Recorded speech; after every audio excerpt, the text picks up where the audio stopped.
This is Gloria, the host of the Love in the Work You Do podcast. Welcome to today's episode. And this episode is the 7th in the grief series, and it's also the last. So thank you for sticking with us through it all. Today's episode, I have with me Dr. Gloria Ojo, also known in the Nigerian community as Tokunbo.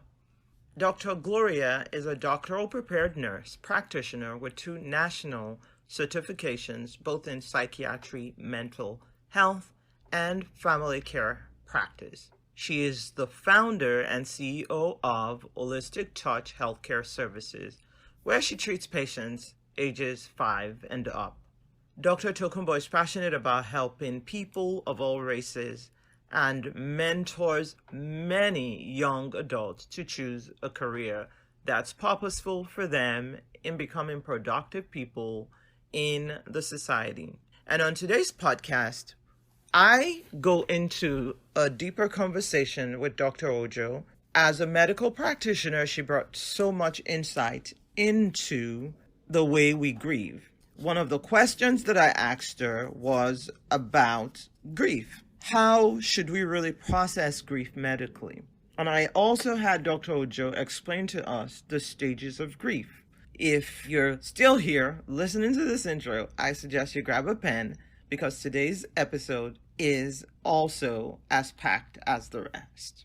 I asked her the types of grief that we have, and lo and behold, we do now know that divorce is also a sort of grief. And did you know that losing a friend also is a sort of grief? So it's not just all the things we've learned during this podcast series, the loss of a loved one, like a dad or the father of your children or of miscarriage, but that a divorce is considered a sort of grief. And how should we grieve a friendship? How should we grieve a relationship? Should we try to communicate to patch and restore that relationship? We dig into all of these questions. I asked Dr. Ojo to elaborate on the phrase, how we handle grief determines how we recover. So, if everything that I've discussed so far sounds like something that you're interested in, come on in, pull up a chair, and let's learn together. Hi, Dr. Tokes. Hello, how are you? I am good. I am so excited to have you here today. Thank you. It's a pleasure being here. Awesome. So one of the reasons why I wanted you here was so we could do a deep dive of some sort into grief. Um, a lot of people have lost people close to them in the last 12 months maybe, or 11 months. And I feel like in March everyone was so far removed from maybe having one person close to them having lost someone, and then fast forward to maybe like December of 2020, you could point to, oh, I know a friend of a friend, or a family member that had passed due to COVID. And like I tell everyone, like everyone that died in 2023 is still COVID related. You could be majorly impacted, having a diagnosis, or maybe it's just like an after effect because of your condition. Mhm. Um, so I feel like I am definitely um, lucky to have you here. We can dig deep because of your medical background into grief. Mhm. And one of the questions that I would love to ask before we even go deeply into talking about grief is the title of this podcast, and that is, it's called the Love in the Work You Do. Mhm. And and it's not a coincidence. It's just because for some people, maybe at 5 years old, they know what they want to be. And then there are some people for whom it takes like a lifetime to figure out, the path. That I call it the calling, your vocation, your life work, but it's something that you dedicate yourself to. And I feel like you have found that. Was wondering if you wouldn't mind sharing, which I'm sure you don't, because you mentor a lot of people. If you don't mind sharing how you landed in your role as a psychiatric nurse practitioner. You have a master's, you have a PhD, you're a doctor, you took time out. Please tell us how you did this. And then to start your own business also. That's amazing. Yeah, thank you. It's been a long road. I've always had passion in caring for people, and I have a deep passion for people's health. So it really just came naturally for me. I come from a family of many healthcare professionals, so it was just almost like second nature into getting into the healthcare industry, in particular being a nurse. Um, I've been a nurse for close to 22 years now, and I just love what I do. I love to see people get better, whether it be emotional or physical, and also help families to go through some of the losses, because health is not always, at the end of the day, not always the result of someone's health may not necessarily always be laughter. There could be Mm, some sadness that comes with that. So we have to see not just the person that you're treating, but also the family and how it impacts them. So that passion drove me all the way to getting my doctorate degree, in trying to just be almost, I wouldn't say an expert, but get deep understanding of the nursing career and being able to help people along the way. Whether it be someone that was introduced to me, not necessarily my patient, but as a mentor or student, someone just coming in fresh and just wanting to ask questions about mm, the career path. So I'm very passionate about what I do, and I love to see people do well overall. So that drove me into my career path at this point.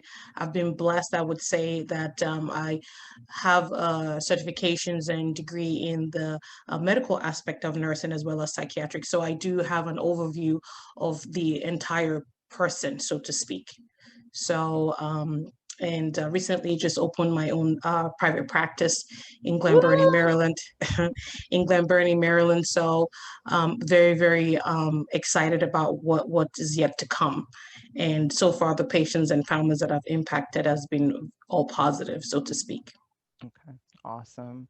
Thank you for sharing that. No, it's not easy finishing a doctorate degree. So thanks for, pushing through to the end and Thank you.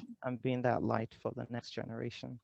So my next question would just be generally about grief. Like if um, if we were to do grief well, what would grief look like if someone processed it well?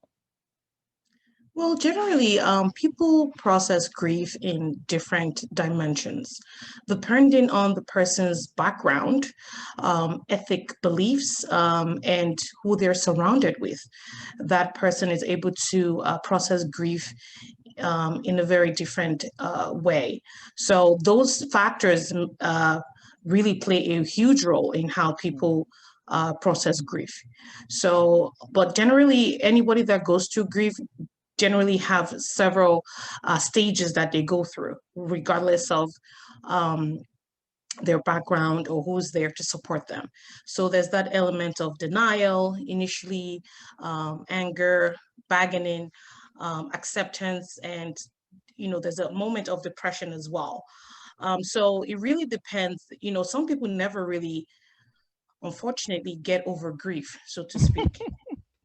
You know, mm, they just plow through the years, and but there's that aspect of the grief that just stays on, just in their mind. Some people are able to go through grief and sort of overcome it to a certain extent. So generally there's really no definite measure to mm, say that, oh, this is what you have to do to get through the grieving process. So everybody's very, very different in how they process grief and how they're able to handle it. Okay. That you know, I want to believe that that is true. True. Um, I know that I have definitely processed it differently, and I've seen other people on social media, and colleagues at work process it differently. Where I'll be like, wait, like, didn't that person just lose someone? Like, Mm, why they like doing that? And then it happens to you, and then you see, okay, you also handle it differently. mm-hmm, I know for me, I've been sharing a lot about grief because just generally that is just me. Like if I learn something, I want to share with other people. But then I see other people like, they they they don't share griefy stuff, if I can call mm, it that. They share all the empowering stuff. And then I look and I'm like, wow, that's how they're handling their grief. mm, And so it gives me a different perspective, um, definitely, on what grief is. I think that it would be nice if you can explain the stages of grief um, to us, because I know you mentioned it while you were talking. I mm-hmm. wonder if that's something we could look into. Yes, absolutely. So the first aspect of grief is denial. Like, Mm, oh no, how this couldn't have happened. Why did this happen? It's not true. You expect, depending on the degree of relationship that individual has with, let's say you lose a loved one, a spouse or a sibling or a parent, depending on the level of relationship you have with that individual, that stage could be very detrimental, mm, because you're expecting a call, or you're expecting them to show up, or you're expecting a text message, or you're expecting some form of communication from them, and the person is gone. So the denial process can be really, really shocking. mm, And a lot of people tend to stay in this stage for a little bit, so to speak. And then in a way, after they sort of get out of that stage, they move on to being angry. Why? And when I say angry, not necessarily like throwing things or getting agitated, so to speak, but there's emotional anger. There's, emotional agitation. Like, why mm, did this really happen? And there's just upset. And that's in that stage, people have different ways of expressing that. They become more irritable, so to speak. Um, a lot of people, they can just shut down, and try not to express their anger. So, that stage can also be, really tough. So a lot of support is needed in mm, every stage. And then the third stage is where, you begin to bargain. It's called the bargaining stage. And the bargaining stage happens, where generally there's this feeling of a higher power. Like you see, like, why, you're just trying to want to see, maybe could something change, could something have changed, depending on the person's faith. They kind of maybe would have a question about their religion or their faith, and say, why is this sort of happening to me? mm, Why me? Why does my husband have to die now? Why does my child have to die now? And you sort of feel like you're bargaining with that higher power, like, mm, depending on the person's faith, so to speak. So, you want to say, well, if I do this, maybe be they can come back to life, so to speak. So even though it's something that cannot happen, but that stage remains there. mm, And then next to that is the depressive stage. you know mm. People tend to have different ways of how they express this stage, and it could come in form of just wanting to isolate. Okay. Want to isolate and just want to be left alone. Crying, of course, is a big one in this stage. People cry a lot, and they're feeling really overwhelmed and frustrated. about, what next do I do? I can't really move on from this, this death or this loss. And people do lose not just people per se, but also their pets, or it could be a relationship, or it could be a job, something that they care for, they love, and they lose that thing. Could it be animal or even a house, so to speak? So the stage of depression can really be a tough one. And at some point, at that stage, depending on how the person is able to handle the depressive state, they may require medication. Hmm. They may require medication because when someone's depressed, they have very difficult time sleeping. Severe depression, they can have difficult time eating, and they don't have energy. Their energy, they're just fatigued and tired, whether it be physical or emotional. And this can go on for weeks. They can try to even go through the process of making preparations for the burial or whatnot, but the depressive stage, can be really tough. And then the last stage is where a lot of people struggle to be be calm, which is acceptance. Mm. Truly trying to accept that this has happened, and what is the next step? What do I do Mm. from this point? So acceptance of someone's passing or losing a loved one, it can be tough. It can be really, really tough. But at this stage is, I mean, every stage does certainly need support, but acceptance is even a stage where support is so much needed, you Mm. know, because you have, when one is able to accept a situation, they're probably able to move past it in a better way. So if they're not accepting of this, even though they're no longer here, they've actually buried the person, they're 6 feet under, but they're still struggling to accept, it's going to be really tough to really move past that. So acceptance is a very, very critical stage, where, because it's the moment of, okay, taking a deep breath and saying, what next, so to speak. And Mm. a lot of people struggle to remain in that stage. Wow. So deep. Thank you so much for those five stages. You're And welcome. as we got to number five, acceptance, I was really thinking that was it, that but it seems like you do have a lot of work to do when you get to the acceptance stage. Like you said, if I have the facts that the person in fact was buried, but I choose not to accept it, then we're back to the beginning, almost again, where you're denying them my Hmm. feeling. There could be like a circle Wow. of stages. And I mean, those are the stages. However, people do can fluctuate in Okay. different areas of the stages. There's that moment of initial when this the person loses someone or something that is dear to them. They kind Hmm. of go through the stages, but the acceptance is truly a tough one. And sometimes people can, even from the depressive stage, get Hmm. super angry again, so to speak, Mm. you know. So they can actually move from different areas, depending on the person's how strong they are emotionally, and Mm. how they're able to have the great support that is needed when someone loses a loved one. Wow. So it's almost like if someone was seeing you, or someone that could help them with their loss, at the stage of acceptance, you actually have to keep an eye on the person to make sure that they are progressing as they should. Absolutely. There, we Uh, don't want to see any sort of regression. Okay. You Okay. know, if Wow. we see a regression, that means the person is having a really hard time.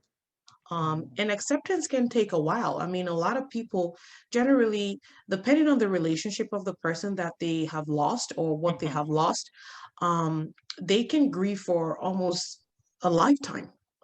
Mm. So the acceptance stage may never really truly happen. Wow.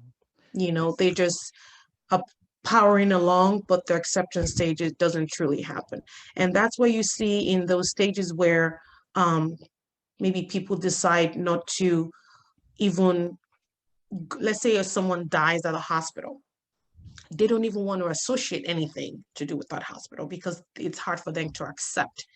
You see what I'm saying? Mm, Or some people um, generally say, you know what, I would never date again. Let's say it's the mm, loss of a relationship that they mhm. really were 100% in, and over time there was just issues that happened, and the relationship has to end traumatically, so to speak. They could say, you know what, I'll never date again, and they remain as such. you know Wow. so some people may say that they would never marry again, so to speak. So different people have different areas of how they're able to handle the stages of grieving, so to speak. Wow. Yeah. Oh my gosh. Thank you. I learned something. Woo. Wow. Okay. So when you were talking about grief, the stages, I just could feel myself. Of course, you know me personally. You know that I am divorced. But I was like, wait, I went through all these stages. And by the grace of God, not even regarding my dad passing, but as someone who went through divorce, I went through the stages. And it's just mind blowing that a loss is a loss. Mm, It's not just we death. lost, yes, it's not just losing a person, it's not just death. I have never associated being divorced as grief. Mm, And the beauty of doing this grief series podcast is that I've seen various forms of grief. mm, I feel like at the end I'll be more empathetic. Like you said, you could lose a pet, you could lose a relationship, but no one ever told me that that was grief. But I see that I have gone through the stages. Hallelujah. mm. Um, so just wanted to put that there for anyone else who's relating to the stages, but more for their own personal life. Mm. This is definitely powerful stuff. So, how can I grieve a relationship that I lost? How should I grieve it well? Well, it depends on the level of the relationship you have with this person. Let's say it's a romantic and intimate relationship. A lot of people struggle in the first few weeks, maybe months, sometimes years, so to speak, because of how invested they were in this individual. Mhm, you know so there is no measurement of how do you grieve, but in the proper sense of it, one has to have a sense of normalcy after you feel upset and you're angry about why will this happen to me, or why will this happen to me at this point of my life. I thought everything was fine, and there is that, like I said, the moment of crying, being angry and feeling depressed. However, over time, one is able to try to see things in a positive light, because it depends on the situation that caused the loss of the mhm, relationship. And generally, there is a negative connotation about that, because you can't be in love with someone and say, well, I'm going to get rid of you. So mhm, there is negative thoughts, negative notions, some form of anger, trauma, so to speak, mhm. emotional trauma that comes with ending a relationship. So my mindset is, if you do a self reflection and looking at the root cause analysis of why this relationship has to end, I'm sorry, I had to laugh. That's like a lot of work. if you have to do a self reflection and you're actually digging deep, then you're able to sort of get over the grief quickly. If it's a Mhm, negative, where you have to be working on, you know, shells and just really agitated and you're emotionally overwhelmed with the individual being around, this is not even good for you as an individual. So if the relationship has to end, yes, it's painful. It's, you feel sad and you're Mm-hmm. upset, but for peace of mind and living a life that is quote unquote free of this negative aura, Mm-hmm. you're able to get over it a little bit quickly, so to speak. And when I say a little bit quickly, is relative. Some people may be in a relationship for years, and then, when they have to end the relationship, they may truly not get over it until about another year or two, so to speak, Mm-hmm. because of how invested they were emotionally. Mm, yeah. Some of us, you may know this book, but there's a book called Women Who Love Too Much. I think that's the Yes, we title. love hard. We love We, really hard. yes, When we yes, love, because we love really hard, we're deeply hurt. yes, yes. Yeah. So that's So, why you see a lot of um, women, they have a very tough time getting over significant loss when it comes to romantic relationships, even with friends. hmm Someone you've known each other for a long time, and you share secrets and you gossip together, you go out together, you socialize together, and then all of a sudden there's this rift that comes, and you have to end the relationship. It can be painful. mm, It can be painful. And if it's a friendship relationship, whether two females, they're both hurting, and especially depending on the degree of affection that they have for each other. So even the relationship with two females being a platonic relationship, um it's even harder because they're both females and they we love hard, so to speak. mm, mm. Okay. So my spirit is saying we should dig into this one a little bit deeply. Um, a lot of relationship problems, I feel like, stems from communication, or Absolutely. maybe or lack of it. Poor. Hmm. But I, for one, maybe also as a Christian, believe that we should have difficult conversations.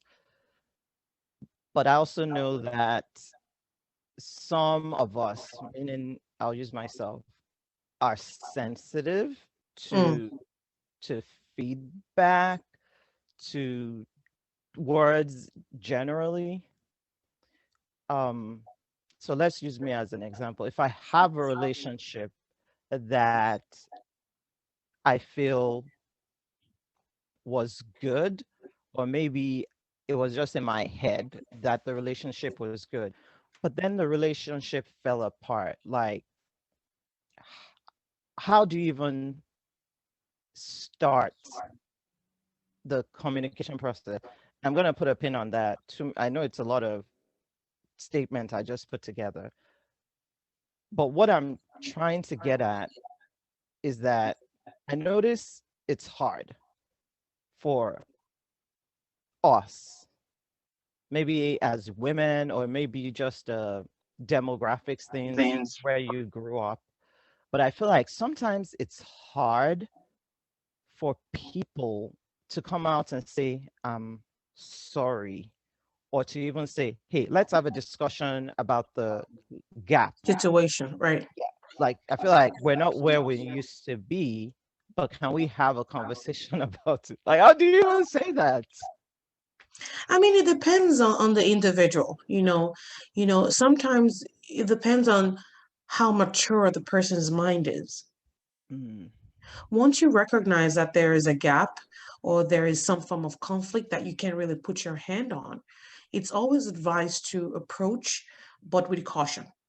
mm, You know, if you are someone that, you really do care about this individual and you have noticed that your relationship is not like it used to be, it's always a good thing to sort of have it play in your mind. how you're going to relate this difficult and sensitive conversation to this individual without being angry or having um to when it comes to the person, because when you approach this person and you come in an aggressive manner, so to speak, or agitation, the person can shut down, Mm, mm, or it can even worsen the situation. So one has to have a mind of sort of being a peacemaker. Like you're going in, you're not going into um, make the situation worse. Rather, going to de-escalate the problem and try to find out what really happened. So if you have to just do a mind rehearsal before you go in to talk to this person, knowing who they are, you mm, have to know who you're also dealing with to a certain degree.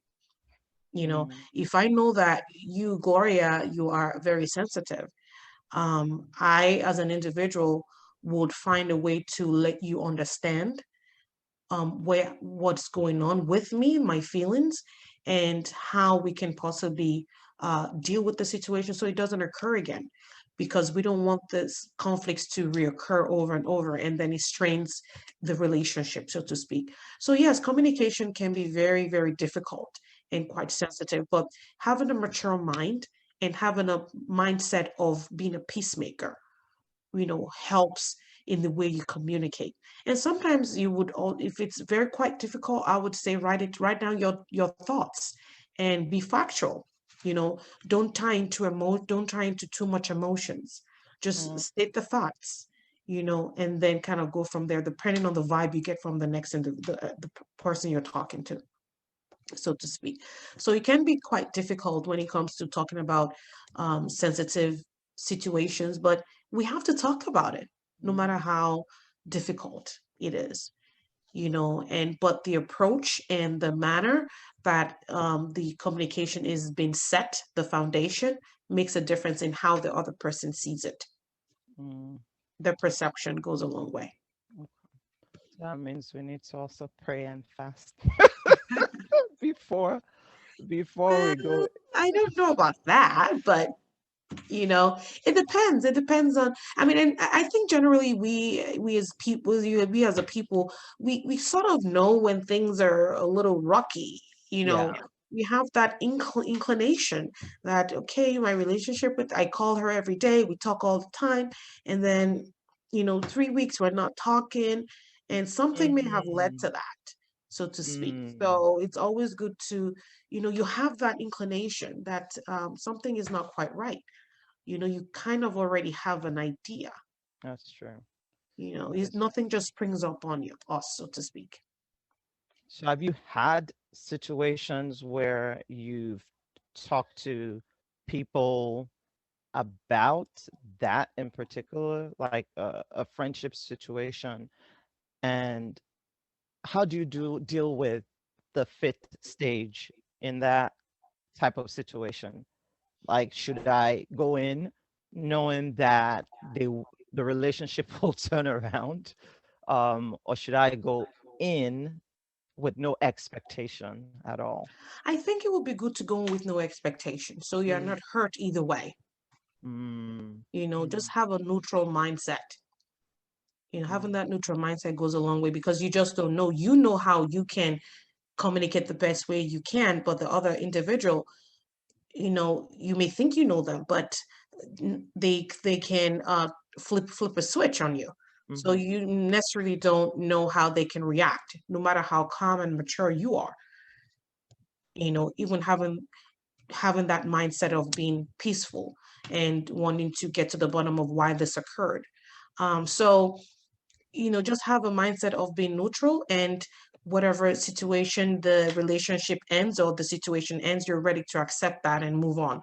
So I truly believe relationships, are not, many are not meant to be forever. mm, They're seasonal. There's a time where you would have a relationship. Well, it's true. There's a time where you have a relationship where, things will fall apart and you try to fix it.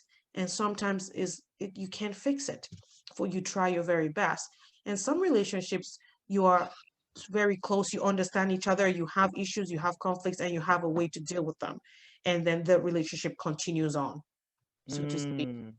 And so, just have that mindset of, if it works, it works. And if it doesn't work, it doesn't work.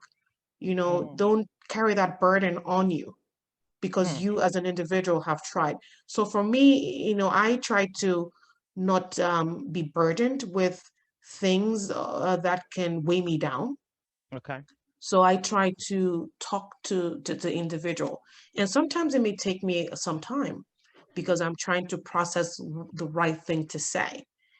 Um, I may not address the situation right away, um, but because I don't want to internalize pain, I come up with a way to try to approach the situation and have this mindset of, if it works, it works. And if it doesn't work, it doesn't work. Of course, there will be that grieving stage if it Mm. doesn't work. But over time, depending on the level of the relationship, I may get over it sooner than expected, or it might take a while. Hmm. Wow, that's something. So how do you prepare yourself to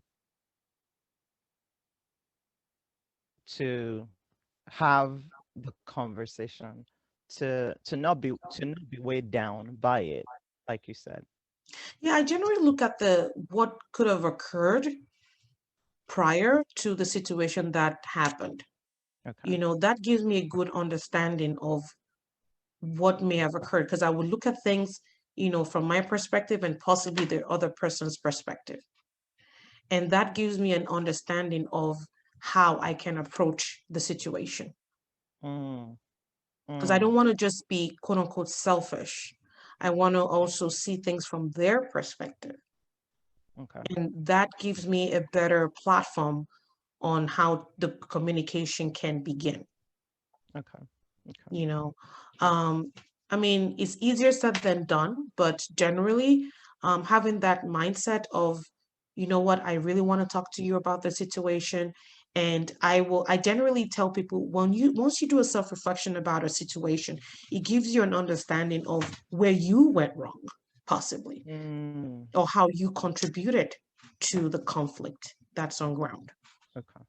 you So know that sounds really interesting. I think this is like the third time you brought up self-reflection. Um, I do a lot of personal self-reflection with my morning routine, going back to the prior day, seeing things I need to walk back on and things of this nature. I have like little checklist of things I go through. But when you talk about this self-reflection in our relationships with our friends, like what am I reflecting on if and I'm going to circle back to just this word from the Bible which says that if we can afford it, I'm not quoting verbatim because I don't know how to do that, um, but if we can afford it, we should never let the night go down on our anger. And then hmm there's somewhere else like we should try to be at peace with all men. hmm um, so how do you use that and then self-reflection at the same time? Like, what am I self-reflecting on? I saw my friend today, and then maybe like we had a situation that I felt at the moment I should have spoken up, but I didn't. And then I'm doing my self-reflection the next morning. What prompts would you suggest that I have on a sheet to help me think about that relationship the day before? So I generally, what I do as an individual is look at the situation and truly try to analyze what may have occurred for it to get to that point of conflict, so to speak. So, and when I say self-reflection, I'm looking at what role I played Mm. in getting to that point of getting this individual to sort of maybe be upset with me or upset with the situation that I'm in or how they reacted to me. Hmm. So the self-reflection I mean is the role I played. Like I would do almost like a redo of events in my mind, in my head, and literally come up with the steps of what occurred to Mm, that point of conflict. So mm, that helps me get a better idea of what I may have done to cause that person either aggression, agitation, conflict, or whatever negative connotation I received from that person. okay. So that helps me communicate, like, because if you own your own aspect of the conflict, I think it's a little bit better in the person's when you do confront them. And when I say confront them, not necessarily aggressively, but Hmm. have that discussion with them, and you're already saying, well, with the situation that happened, this is how I perceived it, and this is the role Mm, I played, kind of owning your part. That makes things, I think, a little bit better, so to speak. You're not, quote unquote, chiming all the blame on them, mm, because it takes two to tango. And there's something that I may have done to have had the other person react towards me, especially if it's a friend that I do care a lot about, and I mm, value that relationship. Why would my friend just be blunt with me? So there's something that I may have done. And that's why I said when I do the self reflection, I do almost like a video playback in my mind to try mm. to figure out what role I played and own it. That makes things a lot more on a softer ground when we're trying to have that difficult communication, a difficult discussion. Okay. Oh, that is that's really deep. But I like this. I think maybe we could rescue relationships. At least 50% of women can restore their relationship. So thank you so much for sharing that. Um, so I know in our earlier chit chats, there was a word I wrote down. I was wondering if you could elaborate on it. It's how can so this is back to the grief. How can we handle how we handle grief determines how we recover. Um, can you explain that a bit? Yes, how we handle grief determines how we recover. Hmm. I mean, I think in a way, having getting the necessary help, it's important in how we recover. And what I mean getting the necessary help, either it could be from, you know, either if you're Christian or Muslim, or you have some kind of faith that you believe in, getting some kind of spiritual help, I think kind of gives some form of relief in how we can heal, so to speak.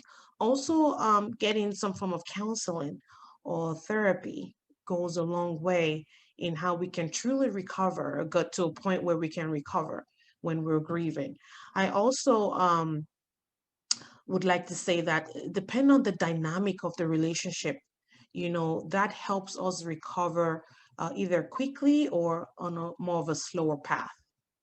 So if Mm, you are, let's say, a loved one, like a spouse you've been married to, and things were going well and everything is fine, then, they got sick and they died, you know, that's going to take a while before they can truly recover, because this almost was sudden, so to speak.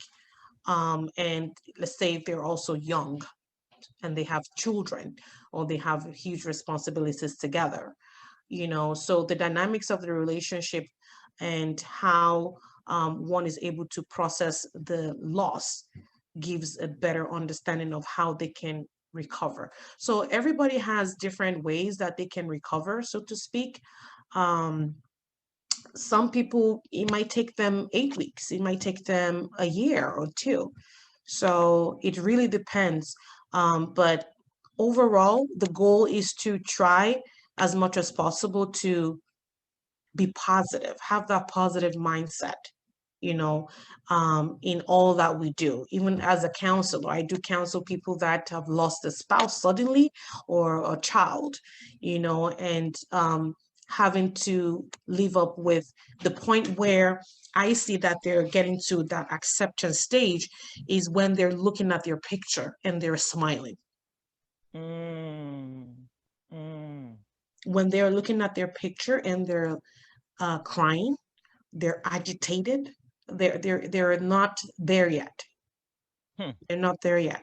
But when you look at the picture and the when you're smiling or having, that means you're having flood of positive memories about that individual. Okay. Okay. And that's an indication of we're getting to the acceptance stage. Mm. I think one of the other guests that I spoke with, there was a moment where she used the word and it was substantial. A substantial loss affects you kind of more than something else. And for me, I kind of held on to that word from Mhm, that interview because it what you said is exactly what she meant. And the loss of a loved one, a spouse, either through death or divorce, or the loss of a parent or even a child, that would just mess your psychology up, I believe, in a way that's different than, say, losing like a first cousin or a second cousin, or even a friend that you're an acquaintance. Um, mhm, so I see where that affects you. I know with my own dad, it affected me really, really well. mhm, Um, I feel like I've progressed in life because I think I'm doing well on this stage with with my dad compared to any other thing. mhm, I want to ask you about therapy. So, mhm, with everything we've shared about friendship and about loss, are you telling me that I can come to your office and we can have a therapy session about my personal relationship with my girlfriend, and you'll give me all the same tools that we kind of shared now, like, and other tools, because mhm. this is an interview, to help me be better in Yes. my relationship and as a person generally. Like, this is what therapy is. Tell me something. Yes, I mean, I think therapy is underestimated, the power of therapy, and having to seek counsel when it comes to relationships or the loss of a loved one or some form of pain or trauma that someone has been through. Counseling therapy sessions, psychotherapy sessions are just powerful tools that we are yet to truly recognize, even in this stage of and now I think there is a lot more of need for therapy now, especially with the COVID pandemic 19 that we're in right Mhm. now. There's so much need for therapy because a lot of people would just have difficult time coping with the death of loved ones or losing of a job or being displaced financially or in their home or just children not doing well, things like that. So yes, I do offer counseling sessions and therapy sessions, nothing in depth per se, but I can certainly, work with individuals that are traumatized or going through grief or going through relationship problems, either with parents versus children and vice versa, even friendship. Um, I'm able to give them tools and resources on how to overall see themselves, Mm, what role they play in the relationship, and how they can be better individuals, and try as much as possible not to carry too much internally, because a lot of times we tend to internalize our pain and our emotional unwellness, which can overall affect us physically as well. So I am able to offer therapy sessions, counseling sessions to really help people who are definitely in need to overcome the situation that they're in. So emotional wellness is Mm. so important, that if we neglect it, can really be devastating to us as an individual, because it would affect our relationship with our children, our loved ones, and it can be a deterrent to developing, being a better person, so to speak. So, yes, counseling is offered in my office, my practice, as well as psychotherapy. But if there's a need to really dig deep into more crucial and more sensitive issues, then I certainly would refer you out. Okay. So, do you do psychological testing? No, I don't. Do you refer those? Yes, I have to refer out to a psychologist. Okay. That's all they do. That's what they are trained for. So I definitely would refer out so that you can get the best care that is needed. And if there's a need to follow up with me, certainly I'm available to do that and offer medication if that's necessary as well. Okay, that's really good. Thanks for answering that. I just recently decided to do a psychological test. And my insurance covered it. So, um, I think people should use all the resources they have when it is free and available Hmm. to find out, um, to just be more self-aware, I guess, is it for me.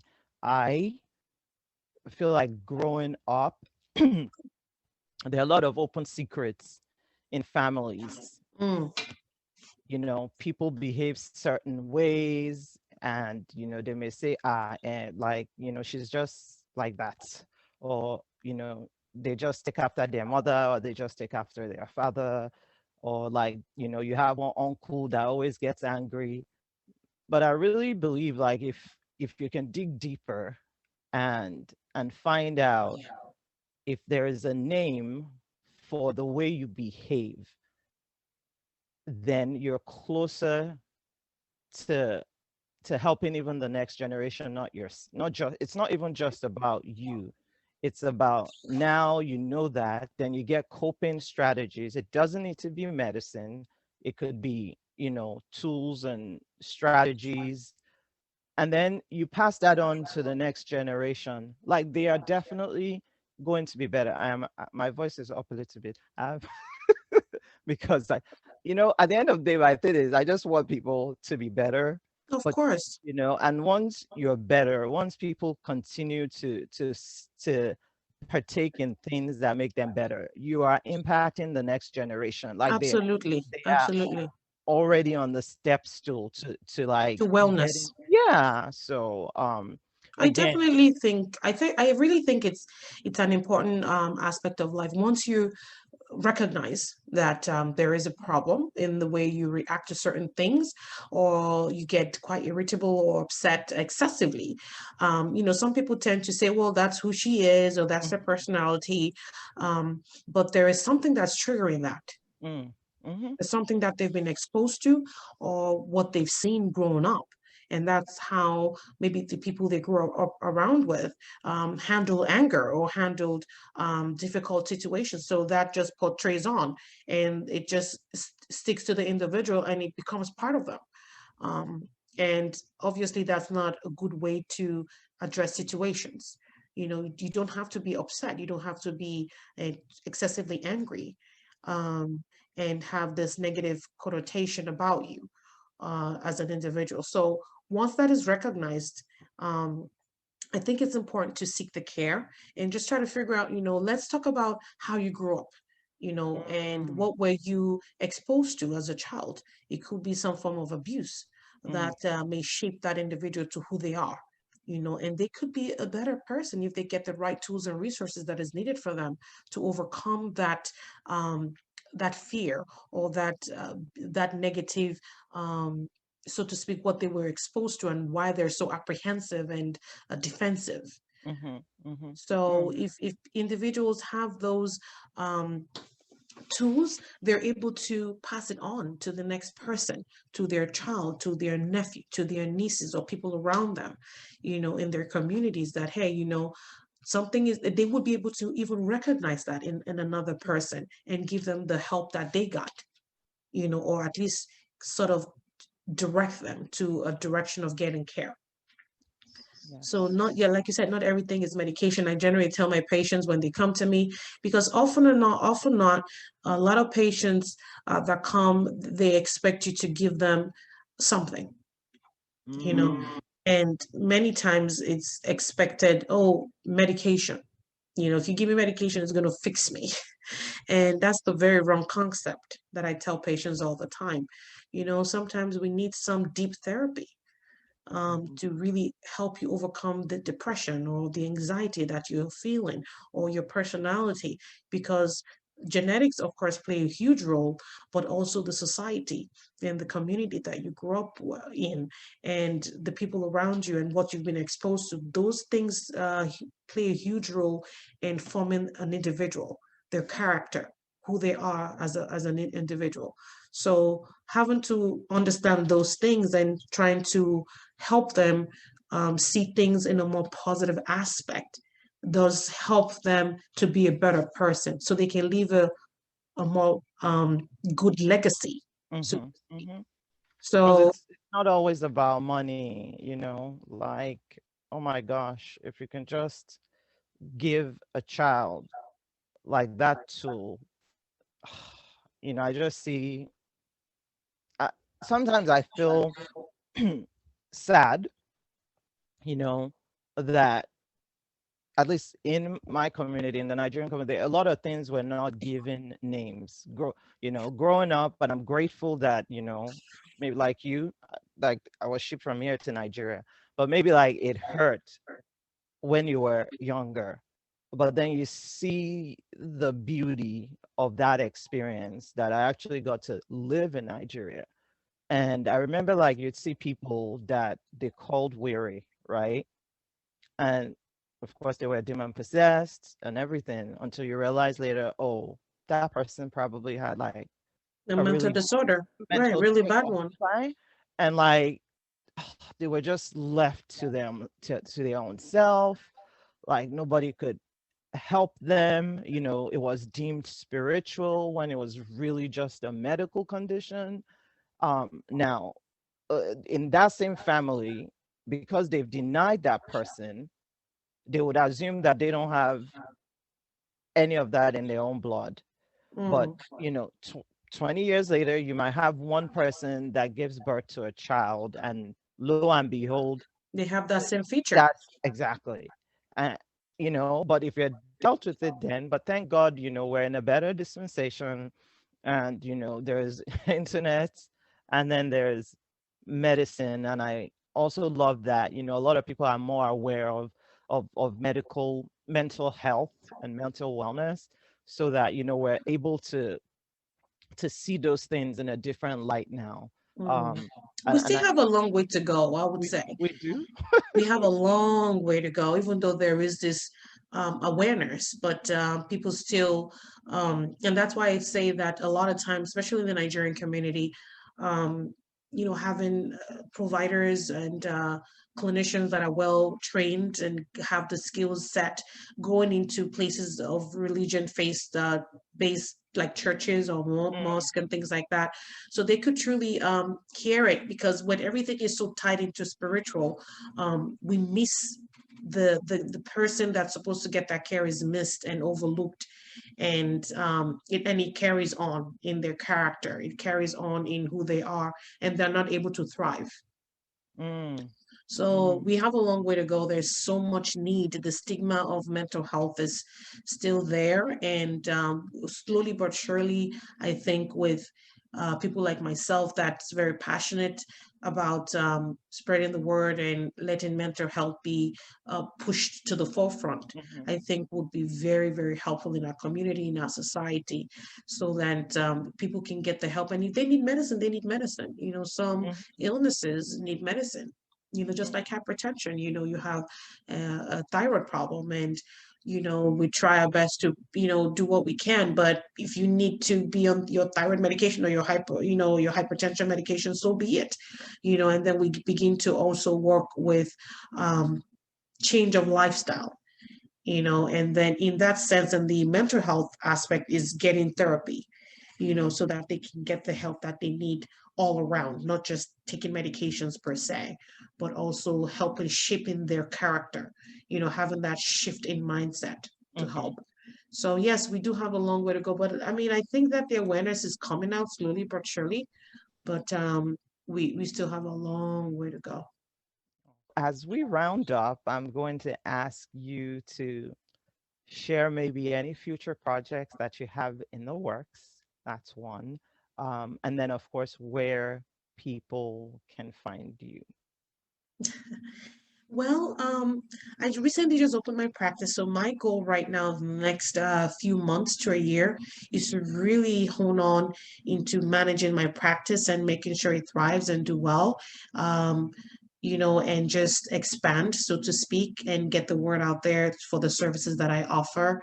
Um, I do love to travel as well. I do a lot of medical missions. Unfortunately, I wasn't able to do that this past year due to the pandemic. I'm hoping that this year I will be able to at least visit one country. My goal is to at least visit one or two countries a year to really give back into the medical community, because there's so much need out there in terms of medical and also psychiatric mental health. So my goal is to do that at least once a year if I can, and just give back, spend about a week or two outside of my comfort zone and just sacrifice and give back. So those are some of the things that I'm looking forward to doing, hopefully with COVID-19 pandemic permitting that. I'm located in Anne Arundel County. My address is 1412 Crane Highway North, Suite 3A. My phone number, if anyone needs to reach me at the office, is 410-595-5029. Um, where it's a small practice, but we take up patients very, very personally. Our goal is we partner with you. So we always want to make sure that we're partnering with our patients and their families to making sure that they're doing well and thriving overall. The unique aspect of my practice is that I do have the medical background as well. So that gives a patient a full spectrum of their health. So not just the mental aspect or the emotional aspect, but also the medical aspect as well. So I'm very, very excited about holistic touch healthcare and what it's going to offer the community, and everybody that comes across with it as a whole. Thank you so much for sharing that. And we're so excited for your business too. We look forward to you doing great things Thank in you. Anne Arundel County, and then, hopefully with the Nigerian community as a whole. And on that note, so bye everyone. Bye.